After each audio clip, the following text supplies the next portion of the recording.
आप सभी का आपके अपने चैनल सेल्फी सॉल्यूशन में स्वागत, अभिनंदन, वंदन। अभी जो तबादला यानी ट्रांसफर कुछ दिन पहले बहुत सारे शिक्षक का ट्रांसफर हुआ है और अभी म्यूचुअल ट्रांसफर की बात हो रही है और फिर फ्रेश ट्रांसफर की बात हो रही है। विभाग बहुत तरह का लेटर निकाल रहा है जिसमें शिक्षक उलझे हुए हैं और जिनका खासकर अंतर जिला पुरुष का जो ट्रांसफर नहीं हुआ है उनका परिवार ट्रांसफर के लिए तरस रहा है और बड़ा दुख के साथ कहना पड़ रहा है कि ये स्थिति कुछ ऐसे ही है। विभाग इतनी सारी लेटर जारी कर चुकी है कि जिसको देखकर ये कहा जा सकता है कि ट्रांसफर अब दिल्ली दूर है।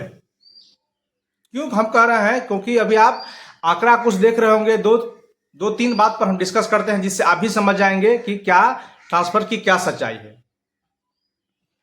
तो पहली बार अगर हम ट्रांसफर की बात देख लें तो सरकार ने जिनका ट्रांसफर पहले कर चुका है या जिनका पहले जिला अलॉट हो चुका है, ऐसे भी बहुत सारे शिक्षक अभ्यर्थी का आपके आस पड़ोस में भी देखे होंगे कि उनका भी स्कूल आवंटन नहीं किया गया है। तो पहले तो यही तरीका है जो रुक गया।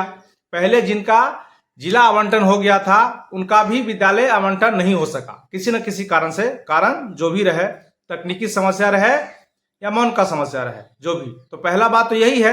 तो विभाग पहले उनको ट्रांसफर करना चाहिए था जिनका जिला आवंटन हो चुका है, खासकर महिला शिक्षिका जो भी है, जो दूसरे अंतर जिला के हम लोग बात कर रहे हैं। तो इस कारण से उसके बाद विभाग ने कहा कि जो ट्रांसफर हो गया है, एक जगह से दूसरे जगह चला गया है, उनका रिक्ति देखिए, उनकी रिक्ति के बारे में बात करिए आप।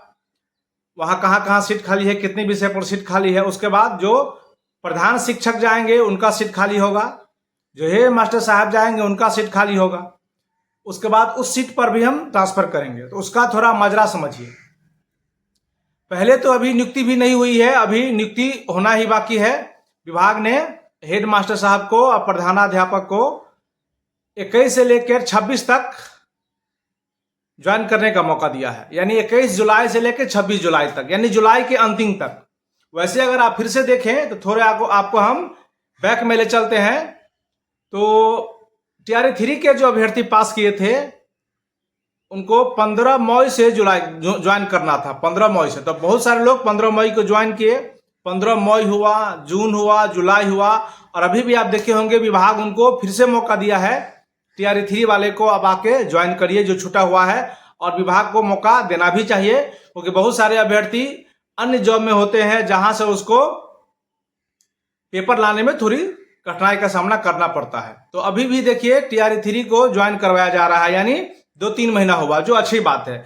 तो इस हिसाब से अगर आप देखें तो हेड मास्टर साहब सबको भी ज्वाइन करने के लिए, प्रधान शिक्षक को भी ज्वाइन करने के लिए 2 से 3 महीने का समय देगा। और 2 से 3 महीने का अगर समय दिया तो इलेक्शन में हम लोग चले आएंगे, क्योंकि अक्टूबर से इलेक्शन होना है। तो ये पहली बात तो अब ये समझिए कि अब ट्रांसफर कहाँ है, ये आप समझिए इस हिसाब से। क्योंकि टीआरई 3 वाले को 15 मई से ज्वाइन करना था, तो 15 मई से ज्वाइन करने के बाद एक बार मौका दिया सरकार, दूसरी बार फिर भी अभी भी मौका दे रही है और सरकार को देना चाहिए, अच्छी खबर है।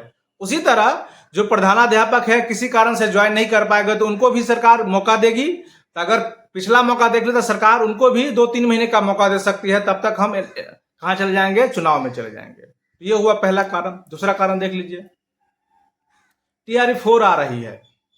तो जब टीआरई 4 आ जाएगी तो टीआरई 4 में अभी जो सीट वैकेंट है उन सीट पर जो शिक्षक अभ्यर्थी हैं, जो शिक्षक अभ्यर्थी तैयारी कर रहे हैं, तो वो भी उन पर सीट पर आ जाएंगे। जैसे कि समस्तीपुर जिला में अगर मान लेते हैं कि भौतिकी का +2 भौतिकी का 12 गो सीट खाली है और 12 सीट पर अगर टीआरई 4 में अभ्यर्थी चले जाए तो उस जिला में सीट खाली रहेगा ही नहीं, तो ट्रांसफर होने की कोई बात नहीं है। और विभाग ने स्पष्ट कहा है, शिक्षा मंत्री भी, और एक दिन आप बिहार के यशस्वी मुख्यमंत्री नीतीश कुमार के भी ट्विटर हैंडल से आप देखे होंगे कि टीआरई 4 में 50,000 से अधिक रिक्ति की बात हो रही है। तो अगर टीआरई 4 पहले बहाली हो जाती है तो उसी रिक्ति पर बहाली होगी जहां हो रहा है। तो अब सीट नहीं बचेगा, दूसरे जिला में सीट ही नहीं बचेगा, तो अन्य जिला के लोग समस्तीपुर में कैसे जा पाएंगे? तो इस हिसाब से आप समझ सकते हैं कि ट्रांसफर क्या क्या खेला है। ये दूसरी बात हो गई। तीसरी बात अब चले जाइए, ये जो आप अभी प्रोसेस जो देख रहे हैं, सरकार का जो रवैया आप देख रहे हैं ट्रांसफर करने में, हम इसके बाद ये करेंगे, उसके बाद ये करेंगे, उसमें कितनी लेट लतीफी है, क्या है सो आप सारा आंकड़ा देख ही रहे होंगे। म्यूचुअल की बात हो रही थी तो म्यूचुअल पर कुछ दिन ऑप्शन खुला, उसके बाद ऑप्शन ही बंद हो गया।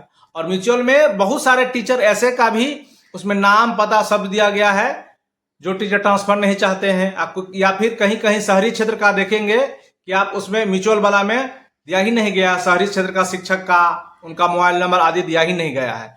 और दिया ही गया था तो कुछ समय के लिए खुला था, उसके बाद अभी देख रहे होंगे कुछ समय के लिए खुल ही नहीं रहा है। और ये तीसरी बात है, और समय बीत रहा है, जुलाई पूरा महीना बीत रहा है।